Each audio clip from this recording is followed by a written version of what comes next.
Olá, seja bem-vindo ao Verbo Literário, Clube do Livro da Rede Verbo TV. Hoje nós estamos transmitindo em dois canais no YouTube, o Rede Verbo e o Verbo Literário. Nós também estamos transmitindo esse programa na TCM Box e no canal 110 da Telecab. Então, existem múltiplas plataformas pelas quais você pode estar conectado conosco. Não esquece de engajar com a gente. Se você estiver na TV, acessa o YouTube também, porque lá a gente vai estar mais atento ao chat, tá certo? Então, uma boa tarde, seja bem-vindo. Hoje nós temos uma personagem, uma mulher de Deus maravilhosa, e eu quero já dar as boas-vindas à Vanessa, né? Uma boa tarde. Boa tarde, Amanda, também com grandes expectativas, né, de compartilhar a vida de alguém tão incrível, né, uma vida tão inusitada, uma personalidade tão particular, peculiar. Então, estou com grandes expectativas, né, e quero convidar você também, que de repente está assistindo pela TV, possa também entrar em um dos canais do YouTube, né, como a Amanda falou, na Rede Verbo ou no Verbo Literário, e compartilhar conosco as perspectivas, né? Se você não leu a história, se você não tem acesso à história, você pode acompanhar aqui as nossas narrativas e também deixar as suas percepções, né? As suas considerações sobre a vida de Aimee McPherson.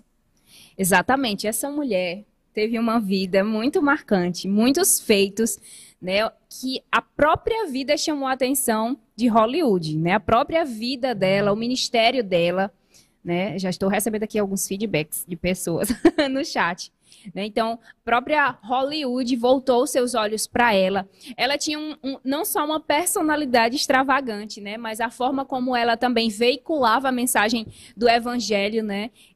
Muitas vezes com aspectos teatrais, né? E nós vamos conversar um pouquinho sobre isso. Houveram também alguns fatos na vida dela, né? Ela foi sequestrada 2 vezes, teve 3 casamentos. Então, a história dela está recheada de muitas informações, né? E hoje nós vamos compartilhar um pouquinho com você sobre isso. Então, vamos ao início, né? Começar pelo começo. Vale lembrar, né? Se você está assistindo essa live pela primeira vez, nós estamos em uma sequência de compartilhamento, né, acerca de alguns capítulos do livro Os Generais de Deus. Nós estamos no primeiro livro e no final do programa nós temos uma novidade para contar para vocês. Mas nós estamos hoje nos referindo ao capítulo 8, né, voltado para a história de Aimee McPherson. Você começa? Eu começo o primeiro ponto? Posso começar, mas queria já falar com quem eu estou vendo aqui, né? Eu estou acompanhando pela Rede Verbo. Juliette já chegou aqui, deixou sua boa tarde, né? Dizendo que a tarde são incríveis, como é bom aprender com vocês, né? Então também é muito bom, Juliette também é uma leitora aí, não só nos acompanha, como também traz muitas considerações. Então, estamos aguardando as suas considerações. Tem mais alguém no outro canal? Manda aí de repente. Então, você está no Verbo Literário? No Rede Verbo. Então, eu vou para o Verbo Literário, que aí fica mais fácil da gente acompanhar todo mundo, né? Pronto, o pessoal ainda está... Eita, não, abri outra transmissão. Pronto, o pessoal ainda está chegando aqui no Verbo Literário. Então, enquanto vocês estão, né, deixando aí seu boa tarde, já pode também adiantando alguns comentários, se você conhece a história dela, né? Que ao longo da transmissão a gente vai estar lendo e vai estar interagindo com as suas considerações. Então, a história, né, de McPherson já começa peculiar desde a sua concepção, né? O autor fala que ela já nasceu em meio ali algumas controvérsias, né, algumas polêmicas, fofocas, né, aconteceu de que a sua mãe, né, ela era uma assídua, né, diz que ela era uma assídua evangelista ali do Exército da Salvação. A gente já comentou outras vezes sobre esse movimento, né, o Exército da Salvação, e aí ela leu no jornal, né, a oportunidade de ser como que enfermeira, né, e um dos requisitos era morar na casa da família que ela iria acompanhar, né? Aparentemente, pelo contexto, a matriarca da família, né, estava num quadro de enfermidade e ela foi morar para cuidar dessa família, né, cuidar dessa matriarca, ao passo que tempos depois, né, a matriarca da família morre, né? Depois disso ela continua trabalhando nessa mesma casa e não fala exatamente quanto tempo, mas tempos depois, não muito tempo depois, ela acaba casando, né, com o patriarca daquela família, né? E eles tinham uma diferença de idade consideravelmente grande, né? Diz que ele tinha por volta de 50 anos e ela era uma adolescente de a volta de 15 anos, né? Então, existe uma diferença grande, né? Diz que apesar de todo o burburinho, né, a respeito desse casamento, das circunstâncias, eles não, né, não deram ouvidos aos falatórios e casaram. Né, fala que eu achei bem interessante que diz um dia após o casamento, né, Minnie, ela sentiu o peso, né, ali daquele novo comprometimento, né, diz que ela caiu de joelhos e orou a Deus, né, como que um arrependimento, porque ela deixou o ministério dela, né, ela tinha um ministério muito assíduo ali, ela era muito fervorosa, antes de iniciar, né, como enfermeira, como cuidadora dessa família. E logo após o casamento, ela sentiu o peso dessa nova fase, né, que ela iria entrar e que ela não, de certa forma, não teria mais a mesma disponibilidade de cumprir o seu chamado, né. Eu me lembrei bastante da história de Kathryn Kuhlman, né, de que no mesmo dia ela sentiu o peso, né, daquela decisão, né. E eu não sei a Amanda, mas me veio, né, que a gente vai ver mais um pouco mais à frente também, né, a própria história da Aimee, da circunstância do casamento, mas eu achei bem forte já o início, né, porque esse peso traz toda a diferença na história da Aimee, né.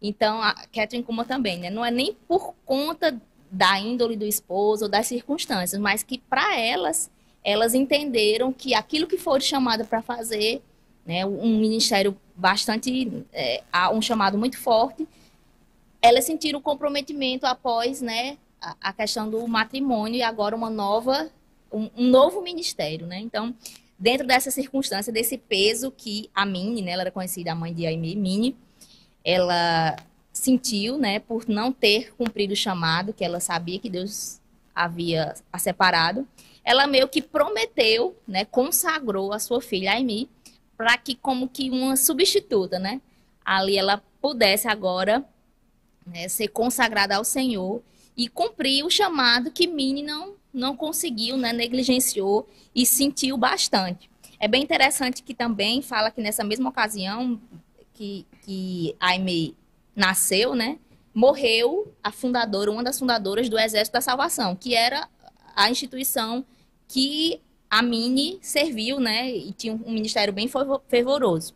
E aí uma das pessoas que foi visitar, né, na situação ali de resguardo, né, com a criança pequena, a pessoa disse que ela seria a sucessora, né, dessa, não sei se tem o nome dela aqui, Kathryn Booth, né? Então, essas palavras parece que, né, pesaram no coração dessa mãe e ela consagrou a Aimee aí para cumprir um chamamento, né, no lugar dela.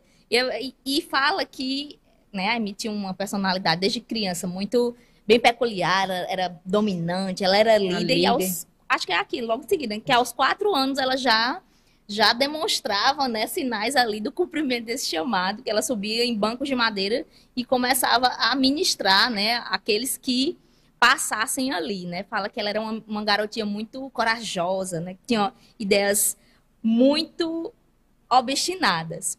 E aí o autor fala que nada a assustava, exceto a certeza de que em qualquer lugar que estivesse, Deus podia ver absolutamente tudo que fazia. A única coisa que assustava ela era saber que Deus estava, né, a observando em todos os momentos e em todos os lugares. Só para você ter uma ideia dessa personalidade, né? Ela, criancinha, o livro conta que ela estava doente de cama e ela pediu a um dos empregados, ela estava com saudade de ouvir os sapos cantarem, né? E ela deu uma ordem ao empregado para que ele pegasse 3, 4 sapos, colocasse dentro de um balde e trouxesse para ela ficar ouvindo, né? E aí, obviamente, aqueles visitantes intrusos se espalharam pelo quarto, né? E sobrou para a mãe dela recolher tudo isso. Mas o livro conta, né? Várias outras experiências que na infância e na adolescência já demonstravam esse caráter, né? Obstinado, de liderança, de ser também uma mulher visionária, né? Acredito que a gente não citou no começo, mas ela foi a fundadora da Igreja Quadrangular, né? Então, isso rompe com muitos paradigmas, né? Muitos preconceitos, muitos estereótipos da época. Macpherson também foi uma das primeiras mulheres a ministrar a palavra e uma das primeiras mulheres a cortar o cabelo, a aparecer sempre maquiada. Se você fizer uma busca rápida aí no Google, você vai ver que ela era uma mulher impecável, no sentido assim, né? De sempre aparecer muito bem vestida, bem arrumada. E certa vez, quando alguns repórteres perguntaram para ela por que ela usava maquiagem, né? Pra gente isso é algo comum, né? Hoje, o incomum é a pessoa sair sem maquiagem, né? E se expor ao público e não estar arrumada e tudo. Mas naquela época, isso rompia com muitos estereótipos, né? As mulheres, elas não tinham esse lugar de fala, né? E também essa presença mais marcante assim no ministério, né? E ela fala que ela usava a maquiagem para que ela servisse ao Senhor na sua melhor versão, na sua versão mais bonita, né? E o livro conta, né, de vários eventos na sua infância, na sua juventude que já deram indícios, né, de que ela serviria a um plano maior do que ela mesma. Conta de algumas medalhas que ela ganhou, né, pelos discursos que ela fazia. E ainda nesse contexto, né, de juventude, de adolescência, aconteceu um marco bem interessante na vida dela. Ela estava sendo exposta a alguns ensinamentos, né, na escola ela era exposta aos ensinamentos de Darwin, né, da teoria darwiniana. E na igreja ela ouvia que Deus havia criado tudo, o mundo, os animais, os seres humanos e tudo. E ela disse que o livro conta, né, que ela começou a se perturbar com essas duas ideias, né, com esses quais conceitos, qual deles seria o correto, né? E ela se perguntou assim: se o que está na Bíblia é verdade, então por que as pessoas pagam altos impostos para financiar pesquisas que têm intenção de minar a nossa fé? Tem um outro ponto, né, diz que ela chegou à conclusão de que se algumas partes da Bíblia não eram mais verdadeiras para os nossos dias, então nada dela era verdade. Assim, fez a seguinte dedução: se existe um vazamento em algum recipiente, então todo o conteúdo vai acabar escoando por ali. E aí, a partir desse momento, ela decidiu virar ateísta, né? Mas graças a Deus, a história não ficou por aí. Ela falou com o Senhor, né? E o livro fala que depois de alguns questionamentos, em um determinado dia, ela chegou, foi na varanda da casa e começou a observar, né? Tudo aquilo, olhar os céus, a natureza. E ela fez uma oração, né? Um pedido a Deus, dizendo: Deus, se é que existe revela-te a mim. Né? E 2 dias depois, ela tem uma experiência com o Senhor, né, que foi o momento em que ela foi salva. E abrindo um adendo aqui, né, como às vezes as pessoas não sabem lidar, né, com algumas perguntas que outras pessoas fazem, mas Deus sempre sabe lidar com as perguntas que nós temos para fazer, né? Nós, ao longo de todos os capítulos, né, que nós já trouxemos desse livro, nós podemos ver, né, perceber em algumas das histórias, alguns desses homens de Deus, no início da fé, fazendo esse tipo de pergunta. Se existe algum Deus, né, se Deus é verdadeiro, se a palavra é verdadeira, se revela a mim, né? E eu fico imaginando, se alguém tivesse chegado: menino, deixa de conversa, pare com isso, né? Mas Deus sabe como nos responder, né? Deus sabe como lidar, como nos conduzir. E isso me fala assim: como Deus sempre responde a um pedido sincero, né? E eu não sei porque eu falei isso agora, mas não sei se você é cristão, se você já conhece a palavra de Deus, se você já teve alguma experiência com Deus, mas se não, seja ousado para fazer esse tipo de pedido a Deus, né? Se houver dúvida no seu coração acerca de Deus, acerca da palavra, pede a Deus para que ele se revele a você, porque ele é o maior interessado em se fazer conhecido, em ser revelado no seu coração, assim como em mim, né? É bem interessante que a gente, né, se você não ler a história toda, você pode pensar que ela de repente adotou uma postura, né, meio que incrédula ou irreverente, né, em relação ali aos princípios daquilo que ela vinha sendo ensinada, né, por mais que ela não tivesse nascido de novo até então, né, conta que ela, por conta da própria mãe dela, né, já vivia num contexto de igreja, então ela sabia, né, os dogmas, os preceitos da igreja, mas ela não tinha passado por uma verdadeira experiência, né, e a história conta que tanto ela questionava os professores, né, aqueles que estavam falando ali a respeito do evolucionismo, né, como questionava os ministros, né, aqueles que traziam as verdades da palavra. Então, ela era uma questionadora, né, uma questionadora sincera.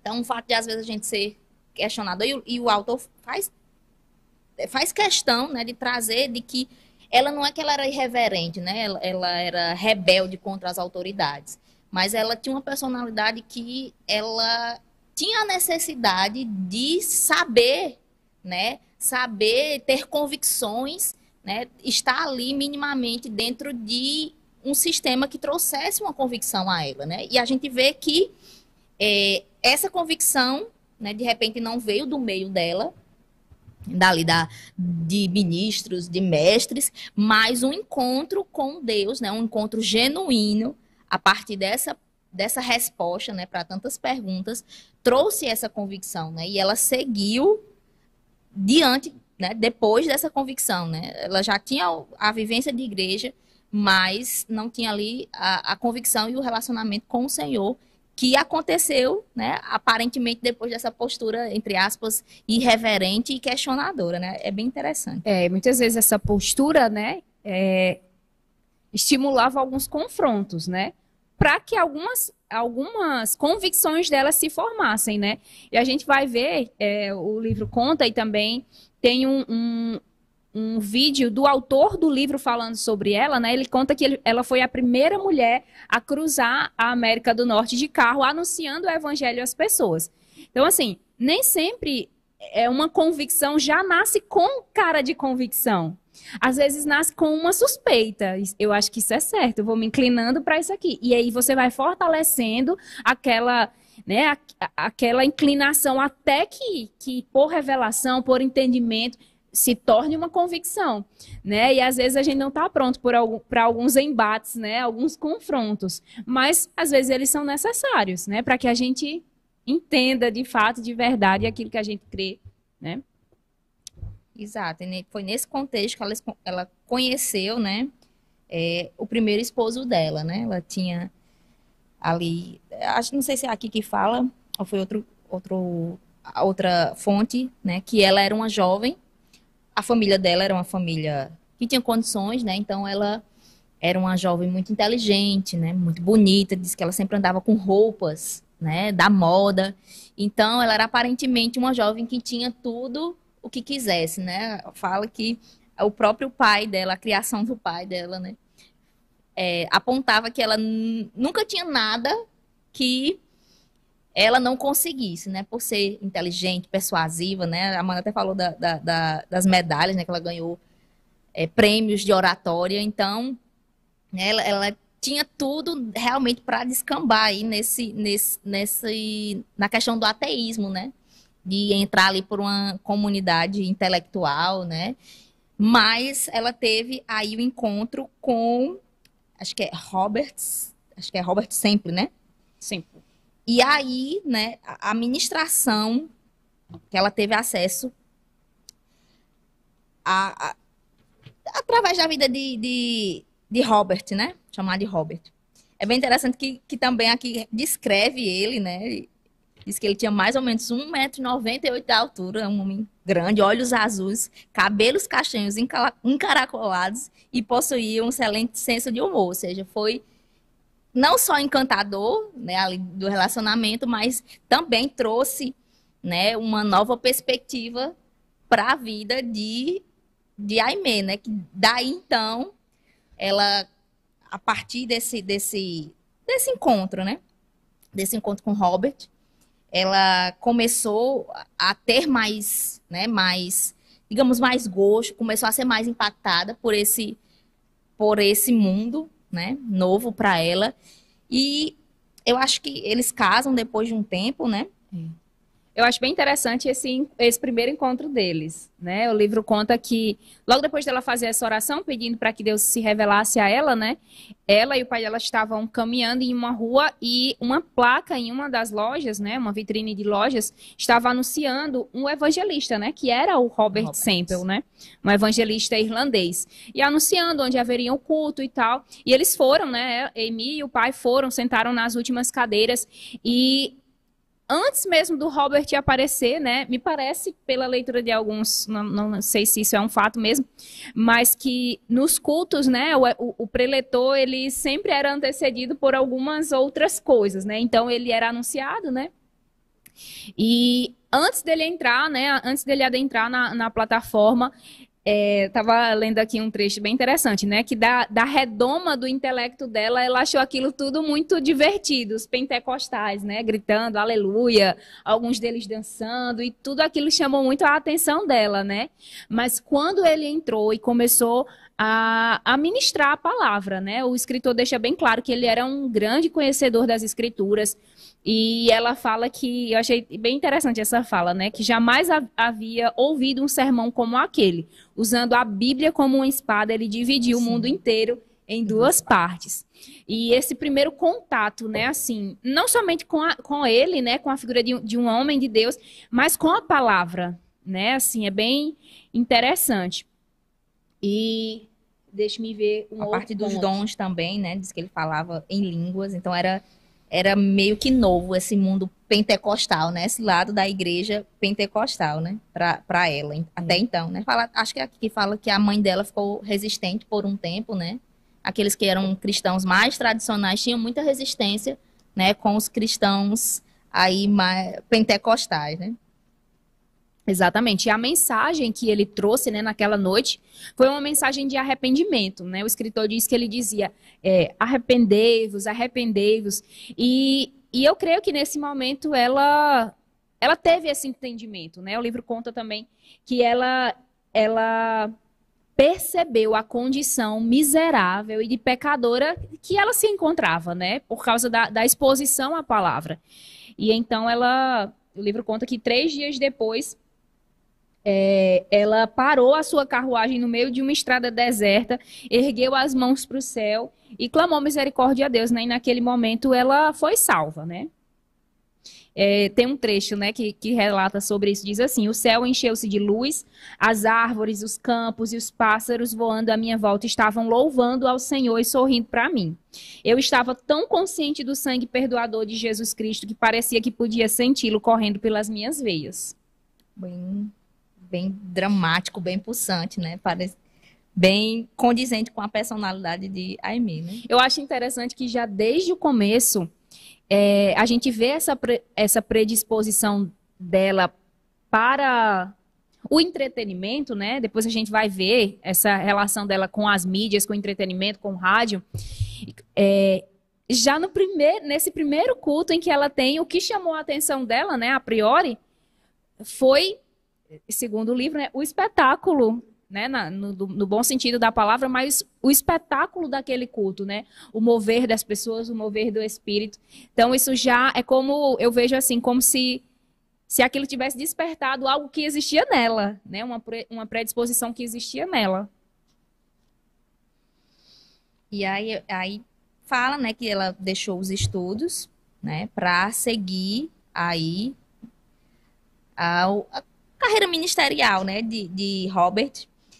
E aí tem a fala dela que ela dizia assim: ele era a minha escola teológica, escreveu ela mais tarde, o meu mentor espiritual, o meu amor fiel, meigo e paciente. Então foi ali um relacionamento muito intenso, né, de se esperar de Aimee.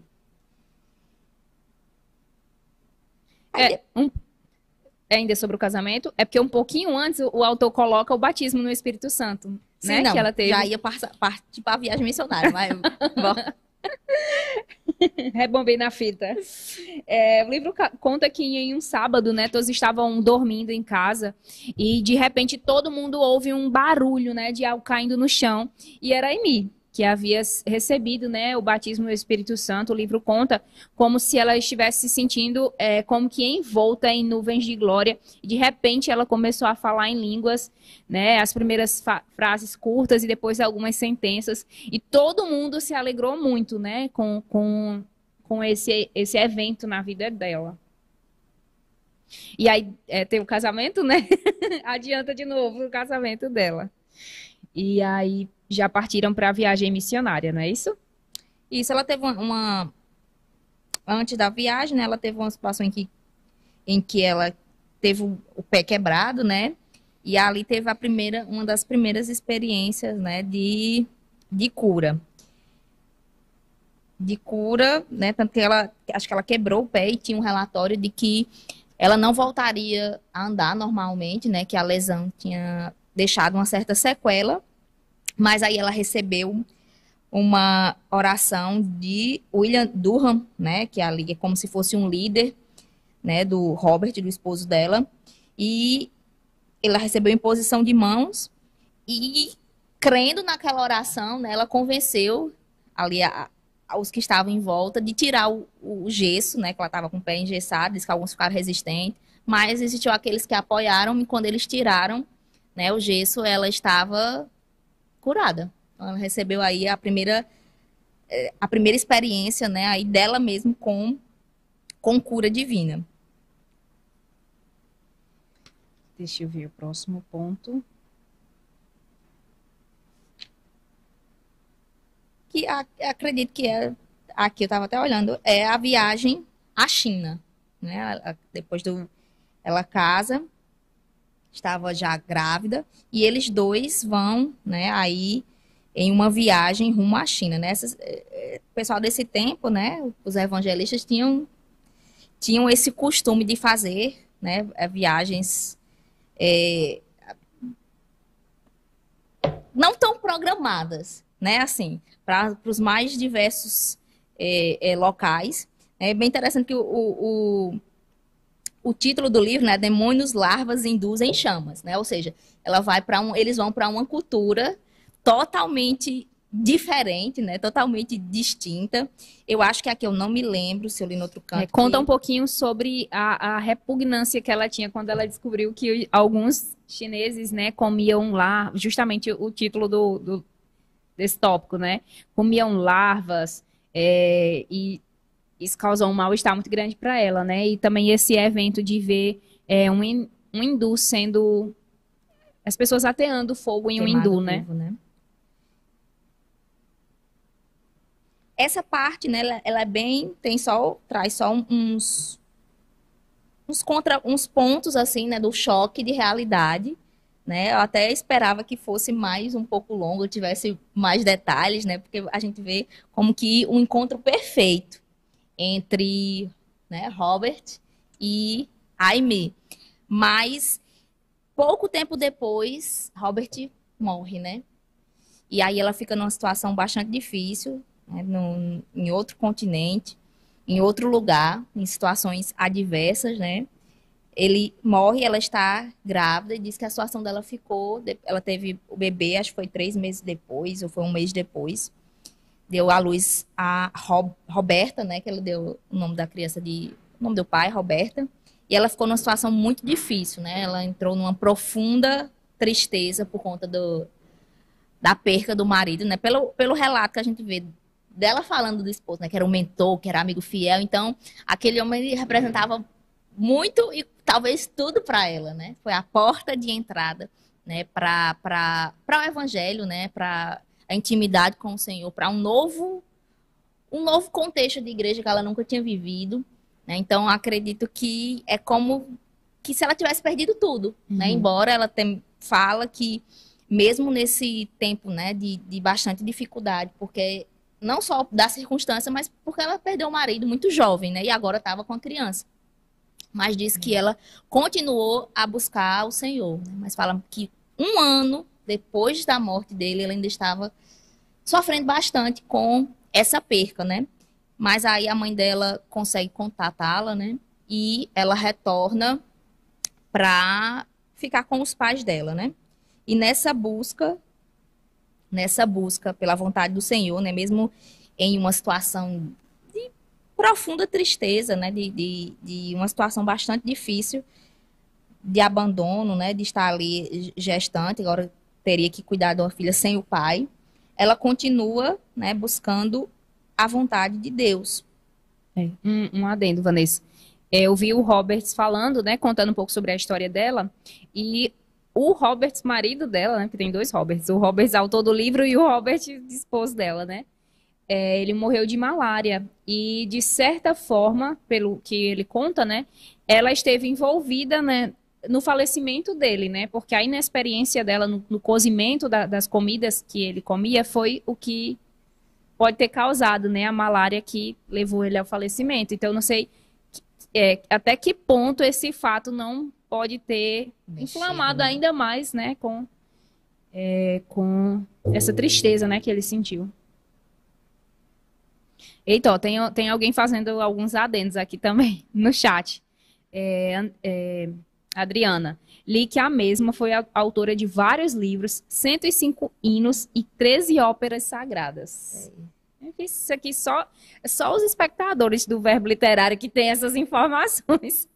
Né? Quero saudar também quem chegou depois, né? Do Cinete, Giza, Fátima, Nádia, sejam todas bem-vindas, gente.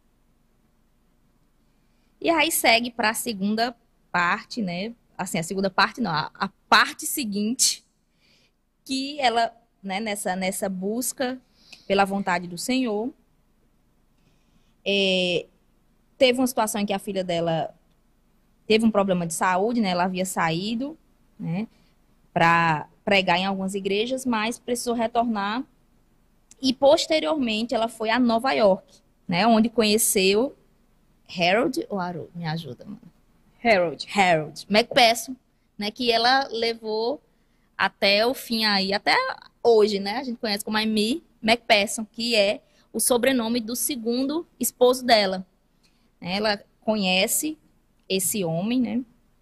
E diz que tempos depois, se eu não me engano, eu tinha até feito os cálculos aqui, mas acho que há uns 2 anos depois, ela casa com ele, né? E diz que ele era um homem íntegro, objetivo, determinado e muito gentil. Então, era uma pessoa, a gente diria uma pessoa boa, né?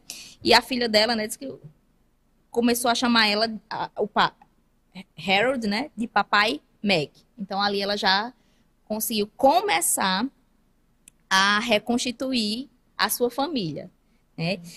E embora, como a gente estava falei no início, em relação a Catherine, né? Aparentemente um homem bom, né? E ali ela teve uma proposta de ter um casamento, entre aspas, normal, né? Ali, vivendo uma vida, como diria Pedro, né? A vida comum do lar.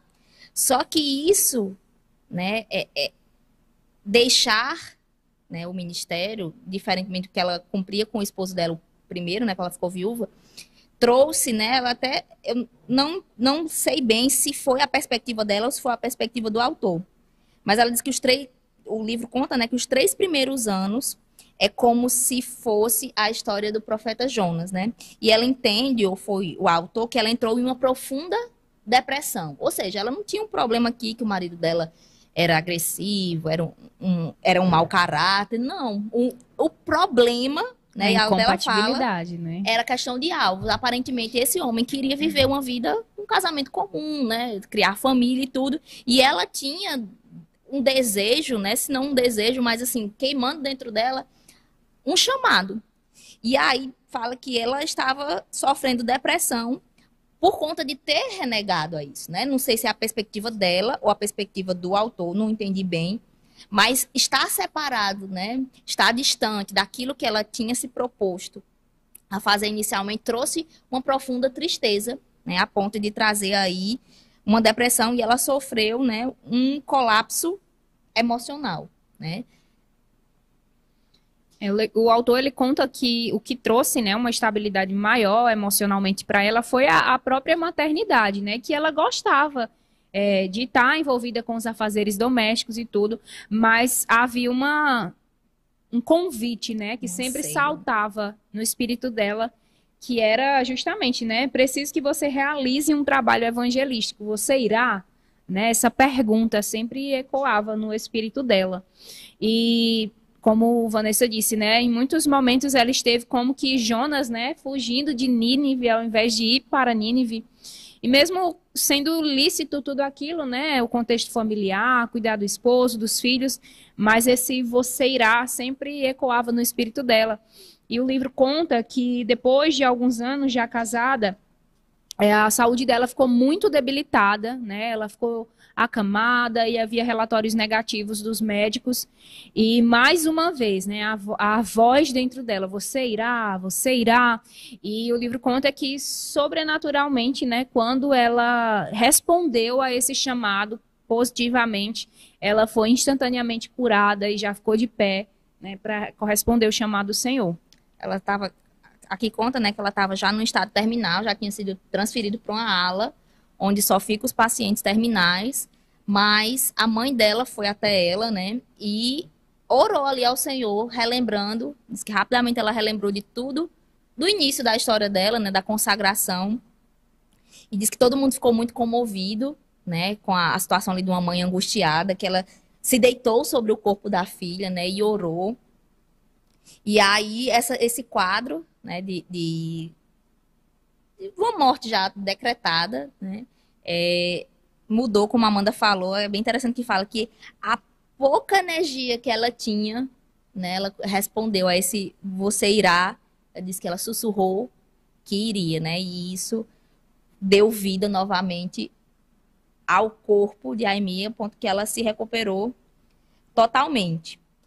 E aí, né, depois desse momento, digamos, decisivo, né, aí, de vida ou morte, praticamente, diz que ela escreveu ao esposo, né, parafraseando, né, dizendo que aqueles primeiros anos eles tinham tentado viver o relacionamento à maneira dele, né, e agora, né, ela sugeria que eles vivessem o relacionamento à maneira dela.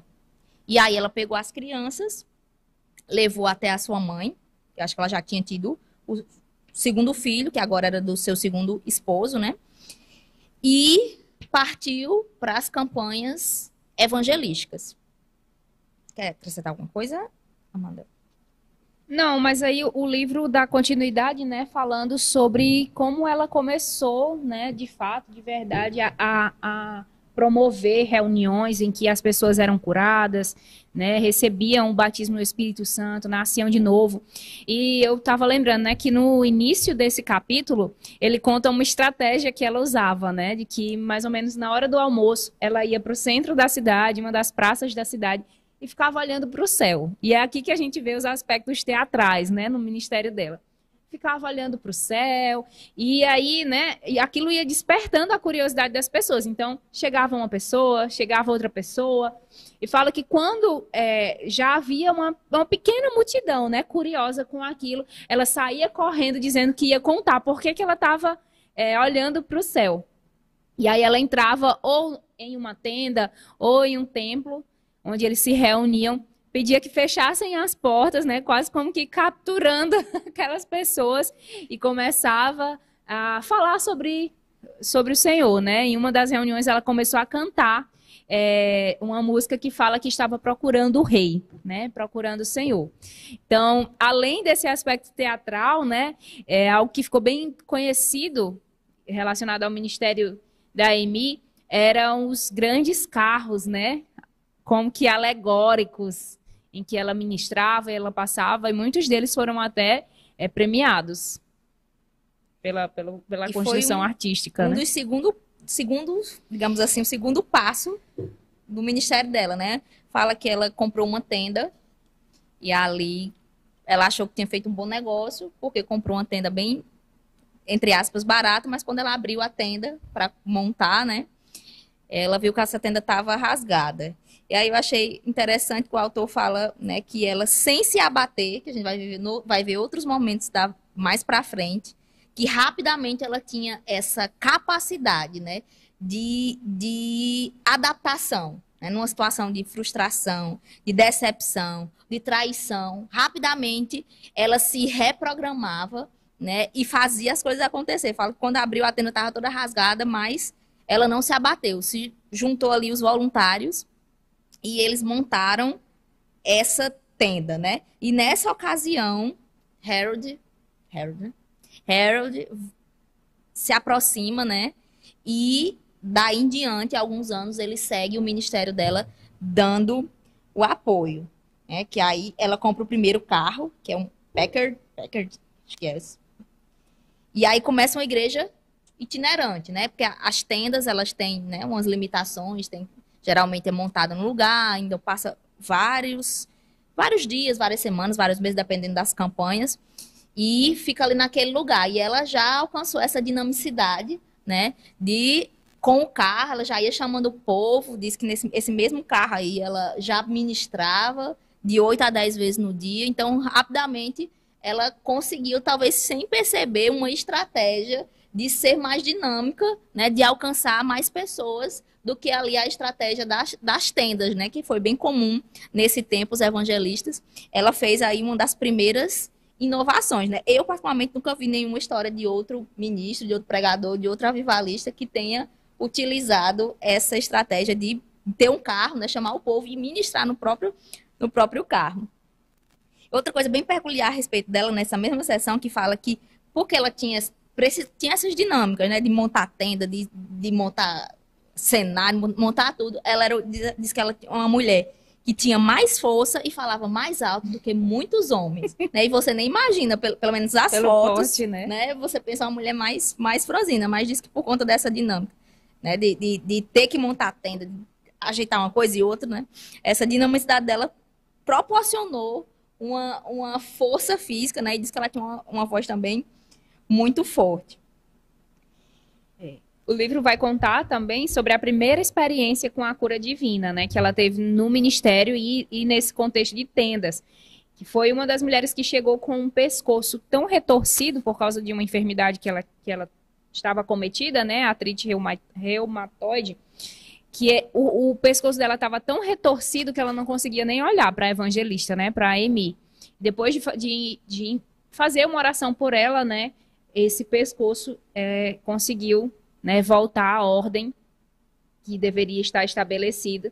E aquela foi a primeira cura, né, no seu ministério. E ela também esteve desenvolvendo, né, um ministério de cura, mesmo ela dizendo que nunca havia buscado aquilo, né, mas nós vamos ver muitos testemunhos, muitos milagres, curas que aconteceram no ministério dela.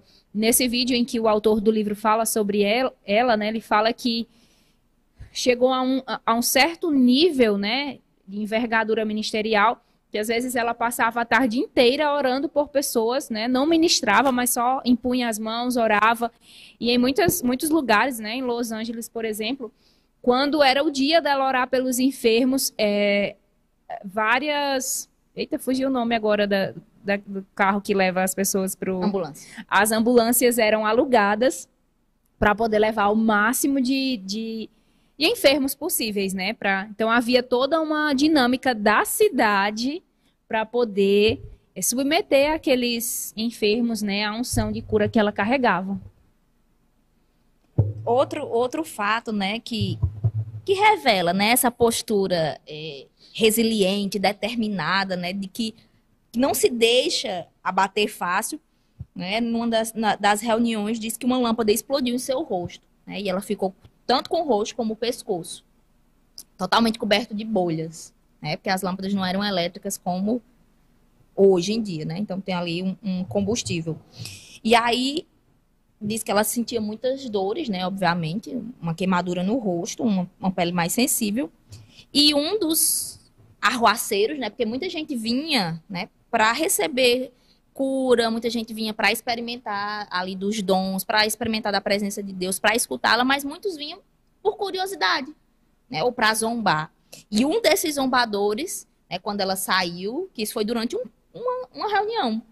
Então, quando ela saiu para lavar o rosto, né, ela disse que ela botou a cabeça dentro do balde, por conta da temperatura, né, aquele incômodo.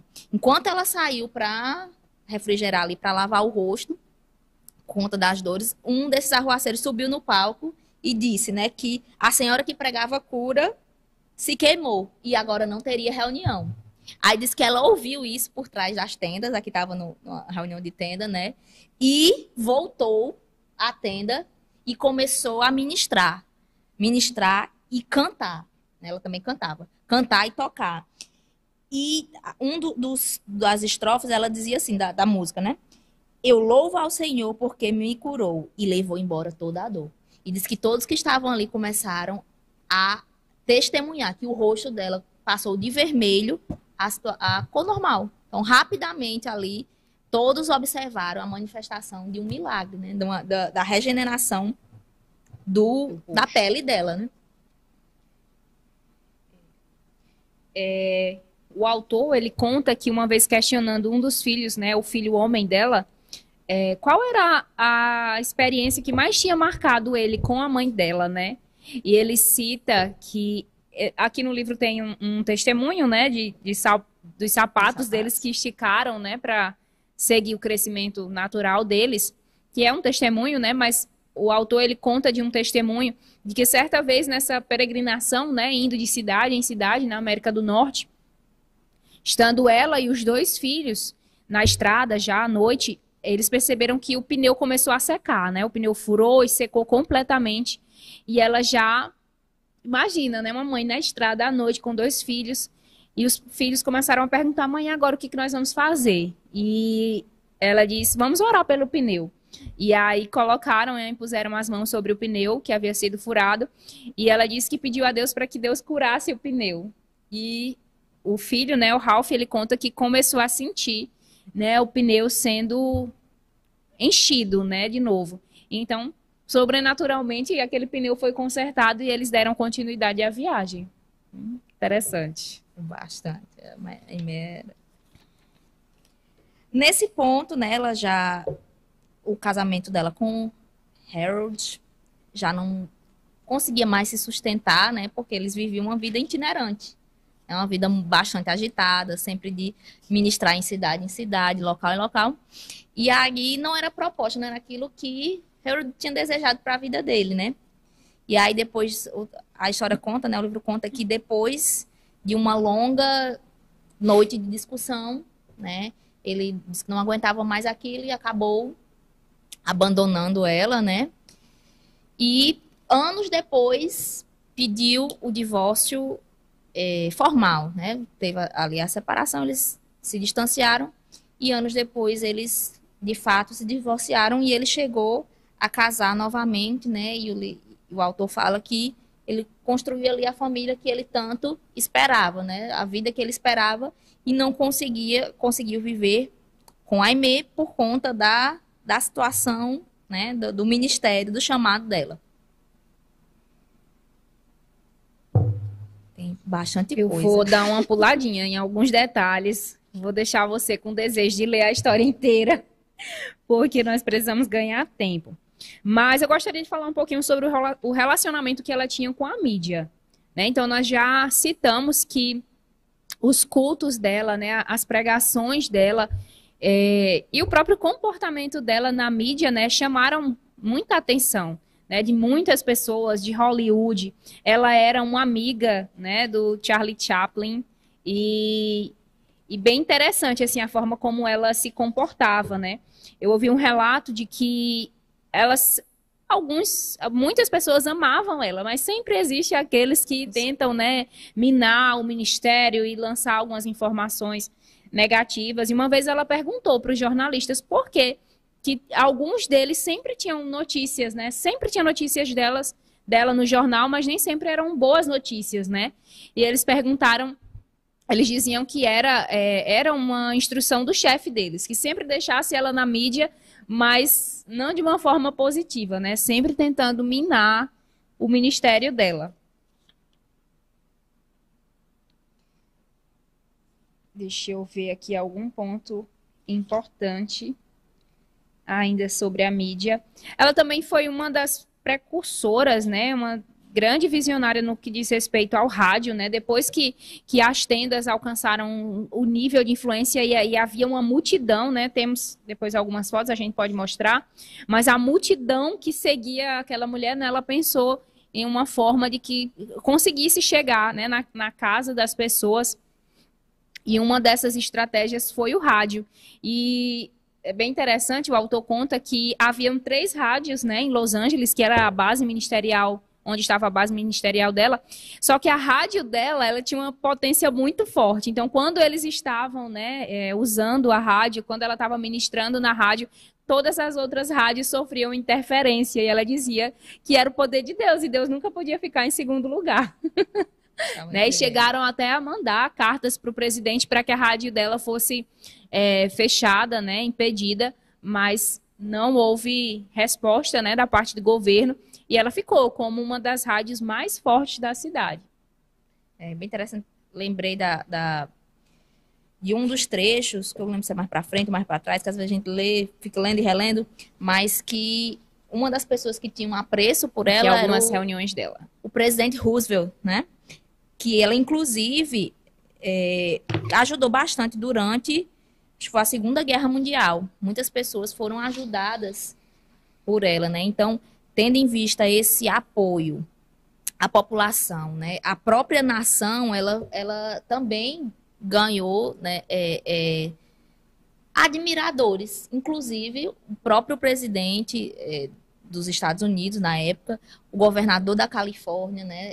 Acho que ela até recebeu uma menção honrosa pela atuação dela, né? Então, ela não foi uma mulher que só ministrou a palavra, já seria muito, né? Já é algo digno. Mas diz que, acho que foi, não achei que o dado, mas mais de 1 milhão de pessoas foram ajudadas, né? Nesse tempo, a gente não tem noção, né, do que é viver num tempo de guerra, né? Um tempo de pandemia já não foi tão fácil, imagina um tempo de guerra. Muitas pessoas foram ajudadas por ela, fora a mensagem, né? A mensagem de esperança, a mensagem de cura que ela trazia.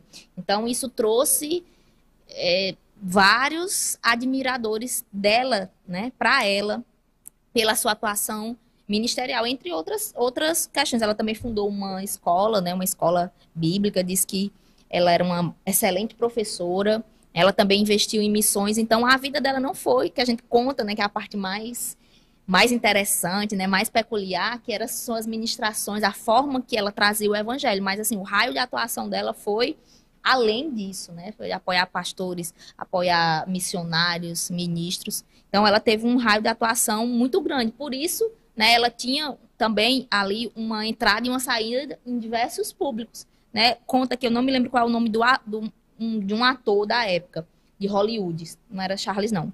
Mas diz que ele tocou numa das bandas dela, que era, essa parte da música também era algo forte, né? Nos cultos, nas apresentações. E esse autor, né, esse ator cita que posteriormente ele fica famoso em Hollywood, e nenhuma das atrizes, das mais renomadas atrizes, teve, né, o impacto sobre a vida dele que a Aimee teve. Então, ele via aquelas, imagine as grandes atrizes, né, do nosso tempo. Nenhuma dessas mulheres teve um impacto tão grande, né, a influência, a forma de se expressar. Nenhuma delas foi páreo para a Aimee McPherson. Exato. E aí nós vamos para... Se esse programa fosse um jornal, para uma grande manchete agora, né? Foi acerca de um sequestro, né, que ela sofreu. Em 1926, a Aimee vai em direção à Europa, né, numa tentativa, na Europa e Jerusalém, né, a Terra Santa, numa tentativa de tirar umas férias, né? E o autor, ele conta que em um determinado dia ela estava com a sua secretária, né, na praia, e ela pediu um suco de laranja, a secretária saiu, e então um homem apareceu pedindo para que ela fosse até onde o filho dele estava, né, no carro, para que ela orasse por ele. E nisso, né, ela se cobriu, foi até o carro, e ele e uma mulher raptaram ela. Não é isso? Você lembra de mais algum dado sobre isso? Eu sei que foi bem polêmica, ela passou 32 dias, né? Isso. 32 dias sumida.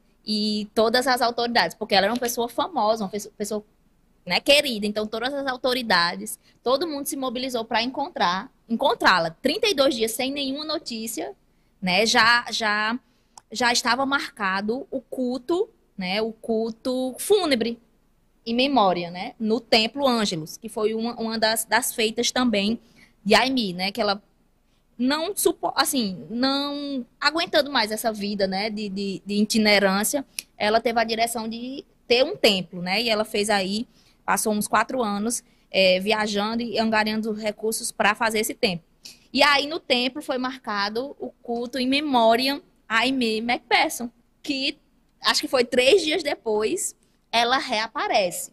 E todo esse cenário, né, toda essa situação foi regida de muita polêmica, porque as autoridades policiais, né, locais, queriam trazer uma criminalização sobre ela, né, trazendo sempre a perspectiva de que era forjado. Ela teria forjado porque tinha envolvimento com o crime, né?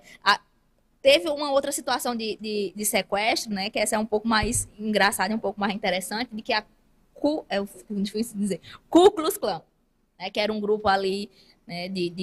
Um movimento, né? Segregacionista. Tinha ações, digamos, criminosas, mas era meio que ideológicas. E aí, esse pessoal rapta também, a mulher dos raptos, juntamente com uma repórter, única e exclusivamente para vê-la ministrar. Então, eles pediram para ela ministrou para eles, né? E depois eles a devolveram. Então, existia muita polêmica nesse sentido, né? Fala também que muitos criminosos se converteram. Então, ela tinha, né, esse ministério, esse viés também, né, de alcançar alguns marginalizados, né? Possivelmente alguns outros ministros, algumas outras visões não abarcariam.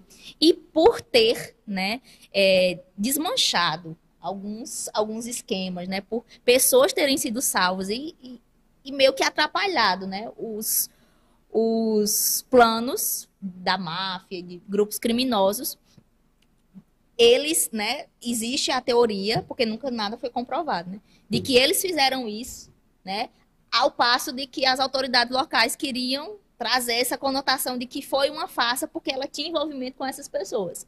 Então, o que fala, né, no livro, de que apesar de nunca ter sido comprovado, outros fatos bem interessantes, né, que tudo parece uma série, a vida dela, que a pessoa que estava investigando ela, né, o promotor lá, ele depois foi acusado e preso. O advogado de defesa dela apareceu morto. Então, tudo, né, teve muitos mistérios, mas algo que ele falou que eu achei bem interessante, né, a favor de Aimee, é que a única história que nunca mudou foi ela. Ela sempre contou a mesma história, que foi sequestrada, né, que ficou presa e fugiu pelo deserto e tal, e tal, e tal. Mas, né, não houve fechamento dessa situação. Mas eu acredito que a Aimee não foi culpada. É interessante, se você pesquisar no YouTube, tem a tour pela casa dela, a casa que ela morou, né? E tem uma parede cheia de retalhos de jornal sobre a possível morte dela, né? Porque também algo que foi cogitado foi que ela tivesse sofrido, né? Ter se afogado mesmo no mar, né? E aí tinha relatos da morte, tinha os pedidos, né, de resgate também da parte dos sequestradores. Então tem uma parede, se você ficar curioso, dê uma olhadinha aí na tour pela casa da Aimee McPherson.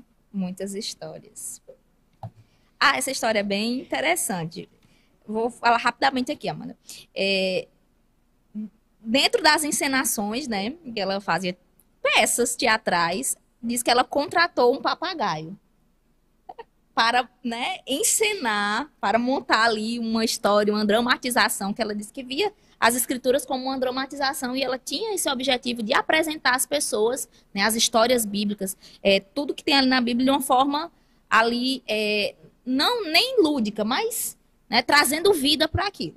E aí, né, também é um fato que mostra a resiliência dela, né? Ela disse que ela contratou um papagaio de um círculo, e aí quando estava ali na encenação, ela falando, então o papagaio mandou ela ir para o inferno.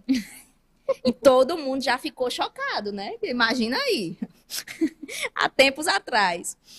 E aí disse que o papagaio falou novamente. E ela, com toda a desenvoltura dela, né, conversou com o papagaio e fez o papagaio aceitar Jesus. E prometeu um lugar no céu, um puleiro no céu. É o papagaio. Então, diz que existia essas gafes, né? Assim, porque ela contava com outros elementos, com outras pessoas, com outros personagens. Então, acontecia de ter essas gafes, esses mal entendidos, mas ela sempre dava a volta por cima, né? E saía bem de todas essas peças, essas dramatizações, por mais que desse algo errado, né? Algo saísse do controle dela, ela sempre contornava. Então, chegando ao fim, né? Não só da nossa live, mas também da história de Amy Macpherson. Em 1944, a saúde dela já estava bem debilitada, né? Por toda essa correria, essa dinamicidade, essa agenda apertada que o ministério que ela tinha pedia dela, né? Eu vi uma informação de que ela ministrava, às vezes, 21 vezes por semana. Então, pense assim, a rotina, como deveria ser, né? Uma mulher sendo mãe, às vezes viajando muito, né? E sem a tecnologia que a gente tem hoje, né? Sem todo o aparato tecnológico que poderia facilitar na época, né? Mas nessa reta final, nesse momento final da vida dela, ela faleceu relativamente cedo, né? Aos 53 anos de idade. E cercada, né? Pela mãe, pelo irmão, mas... o livro conta que ela sofria de insônia, né? Sempre sofrera de insônia. E ela estava tomando alguns sedativos, né? Pelo médico, tomando alguns sedativos que eram aplicados, né? Pelo médico, prescritos também pelo médico. E em uma determinada noite, o filho deixa ela no quarto, dá um beijo nela. E pela noite ela passa um pouco mal, né? Tenta ligar para o médico está tá fazendo uma cirurgia. E então ela falece, né? Ela parte para estar com o Senhor no dia 27 de setembro de 1944. E aí o seu corpo foi velado no Templo Ângelus durante 3 dias e 3 noites. Aqui no final do livro ele conta, né, algumas coisas que Vanessa já ressaltou, da influência dela, né, nesse período de guerra, da influência dela também para levantar alguns ministros, para investir, né, na vida dessas pessoas.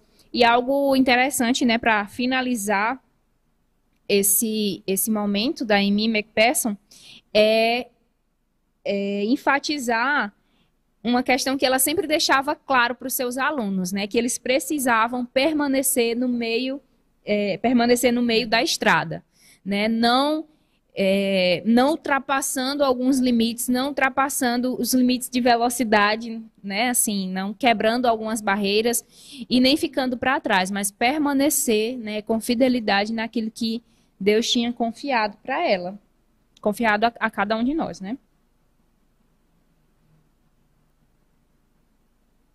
Algum ponto?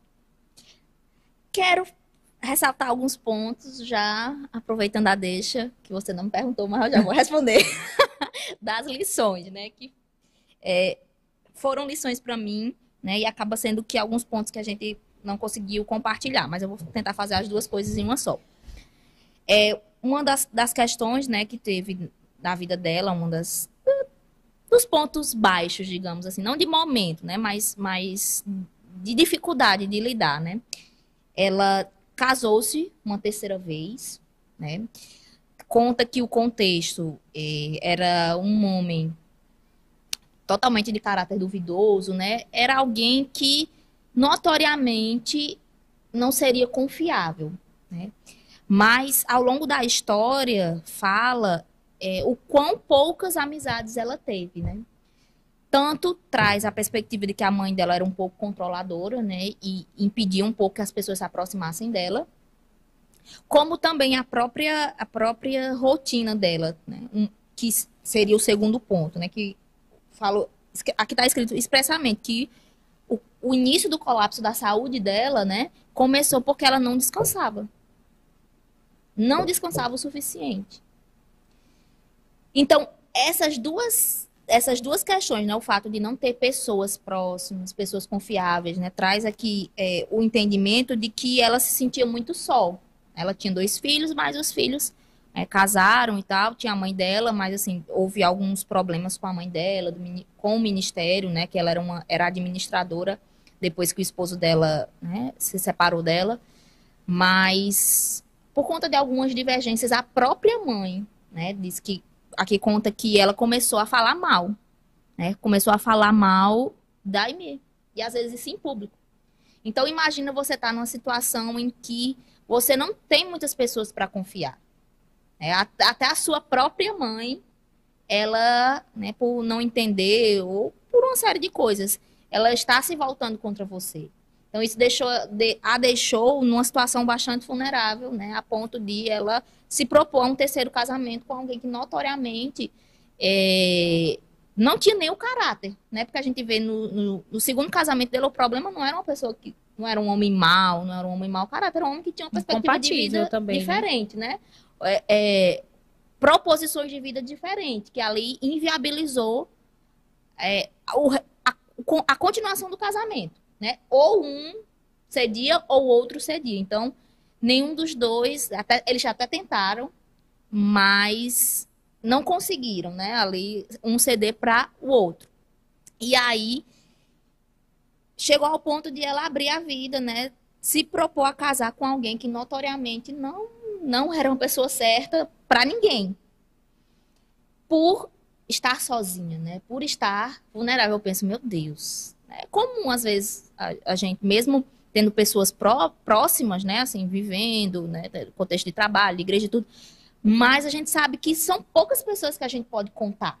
Assim, quando, né? Como diz popularmente, no pega pra capar, poucas pessoas ficam, né? Às vezes não é nem que a pessoa não é confiável, mas às vezes ela não tem estrutura para ficar ou não quer ficar.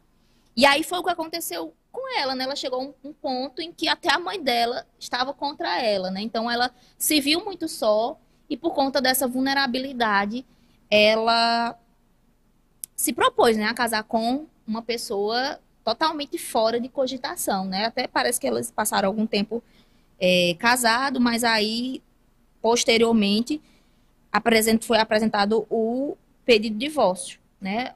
Oficial. E pelo andar da carruagem, né, parece que daí em diante, né, a questão da saúde, primeiramente, as coisas foram um pouco que descambando, né? Então, me traz a percepção de que ela poderia ter tido, né, uma vida um pouco mais prolongada, né? Ou se não um pouco mais prolongada, mas uma qualidade melhor de vida, né? Tanto que ao final ele disse que ela sempre teve problema de insônia. Ou seja, era uma pessoa que não desfrutava de muita saúde, porque hoje a gente sabe, né? Hoje se fala muito sobre a importância do sono. E quando a gente passa ali, pelo menos eu, 3, 4 dias já sofri um problema severo de falta de sono. Então, imagine você passar uma vida inteira, né? Então, todos esses dois aspectos, né? Associações, pessoas confiáveis, pessoas que estão ali ao seu lado, para o que deve e a diligência no descanso, a diligência, né, de não extrapolar os limites, né? Eu achei bem interessante que eu lendo, ela diz, se manter no meio da estrada. E antes dela explicar, né, antes do autor explicar o que seria o meio da estrada, porque quando ele explica, dá a entender que é a questão da convicção, né, de se manter ali aonde você está e não titubear, né? E ao mesmo tempo eu pensei, poxa, aparentemente ela não conseguiu, né, andar no nível de moderação que talvez tivesse proporcionado mais longevidade, né? Longevidade e um ministério mais longo também, né? Tivesse mais vida e um ministério também mais longo. Ela também, né? Dependendo da perspectiva, ela poderia ter se aposentado, não sei. Mas ela faleceu cedo, 53 anos, né? Comparativamente, quando a gente olha para a vida da vovó Éter, né? A vida a Kathryn Kuhlman também, né? Ela teve um pouco mais de longevidade. Então, sempre é algo que vem ao meu coração, essa importância da moderação. A moderação em todas as coisas. O posicionamento de se manter humilde. na hora que ter que parar, na hora de ouvir pessoas. Então, isso é o que tem, não só nessa história, mas ultimamente é o que tem mais na história desses avivalistas, mais me chamado a atenção, né? A questão da moderação e das boas associações. Exato. Você vai ver quase em todas, né, que a gente já ouviu agora, essa mesma repetição com a falta de freio, né, de cuidados, dos cuidados naturais mesmo, com o corpo, né? Eu lembro da famosa frase, né, do ministro: Deus me deu uma mensagem e um cavalo, né, se referindo ao corpo dele. Eu matei o cavalo e agora não tenho como levar a mensagem, né? Eu sei que as coisas espirituais, elas se sobrepõem às naturais, mas muitas vezes, sem os elementos naturais, o espiritual ele fica impossibilitado, impedido de agir, né? Algo que me chamou muito a atenção na vida da Amy foi a ousadia dela, assim. Eu acho que isso me inspirou muito, assim, de ser ousada, né? E quando a gente fala de ousadia, e é o que eu venho meditando nos últimos tempos, nos últimos dias, é uma ousadia que interrompe o temor dos homens, né? Porque aconteceram muitas coisas na vida dela que ou ela iria temer aos homens e o que a mídia estava falando, que os homens estavam falando, que os sequestradores estavam falando, né? Parece uma cena de uma série, né, a vida dela, mas ou ela ficaria com aquilo ou ela ficaria com o cumprimento, né, do propósito dela, da incumbência divina que estava sobre ela, e a gente vê que ela permanece nessa estrada, né, da qual ela falava, de permanecer, de ser fiel, né, e eu achei isso bem inspirador. Você que está nos assistindo, não sei se alguém deixou aí algum feedback, mas é isso, gente, nós falamos no início do programa, né, que tínhamos uma boa nova para compartilhar com vocês. Nós estaremos encerrando, né, o livro azul. Ainda tem algumas outras histórias, se eu não estou enganada, né? Então a gente deixa também o estímulo para que você conclua a leitura desse livro. Ele é muito bom, é inspirador, mas nós estaremos dando um outro passo, né, dando seguimento, e nós estaremos começando os Generais de Deus, os Evangelistas de Cura. A galera então também estará imperdível, né? Não deixa mesmo assim de estar lendo, de estar acompanhando. A gente já diz o próximo? Já diz. Para que as pessoas consigam ler pelo menos a história dele, né? Eita, é um nome difícil que só você sabe. F. Bosworth. Exatamente. É o autor daquele livro, né, para quem conhece, Cristo aquele que cura, que é aquele pretinho, né? Então, eu particularmente tenho um testemunho com aquele livro, não vou contar hoje, que já está terminando essa live, vou contar na próxima live, né? E você, né, eu acredito que eu vejo como antes de a gente chegar, a gente projetou esse roteiro, esses livros, né, há alguns meses atrás. E eu vejo que nesse tempo, eu não sei você, pode, né, eu vi que Fátima tá aí, outras pessoas, né, estão aí, pode nos trazer esse feedback. Mas eu vejo nesse tempo o Senhor trazendo uma tônica para a igreja, né, para a nossa igreja local e para as nossas vidas, essa temática de cura. Então, ainda que você não conheça as histórias, né, ainda que às vezes nem todo mundo gosta de ouvir as histórias, mas compartilhe a partir da próxima live, né, para inspirar pessoas, inspirar ministros, né, para que a gente esteja ministrando para a igreja como um todo, não só pastores, ministros renomados. A gente vai ver que esses homens, eles ascenderam, né, como evangelistas de curas, mas eles começaram como simples homens de Deus, cumprindo um chamado. Então, para que nesse tempo a gente esteja motivando mesmo as pessoas a ministrar sobre os enfermos, a gente esteja ministrando sobre cura, que essa realidade de cura esteja viva, né, nesse último, né, os historiadores dizem que nós estamos vivendo um último avivamento. E eu creio que a cura é uma tônica desse tempo, né? A gente vai ver que também foi uma onda, né, nesse tempo, os evangelistas de cura, mas eu acredito que nós estamos entrando novamente nessa temática de cura. Então, compartilhe com ministros, compartilhe com pessoas, para que pessoas sejam inspiradas, né, a não só ministrar sobre cura, mas ter expectativa para receber cura. Amém. Então é isso, você está mais do que convidado, né, para na próxima sexta-feira, às 15 horas, estar compartilhando com a gente acerca dos Generais de Deus e os Evangelistas de Cura. Então, agradecemos pela sua audiência, ficamos por aqui e até a próxima sexta.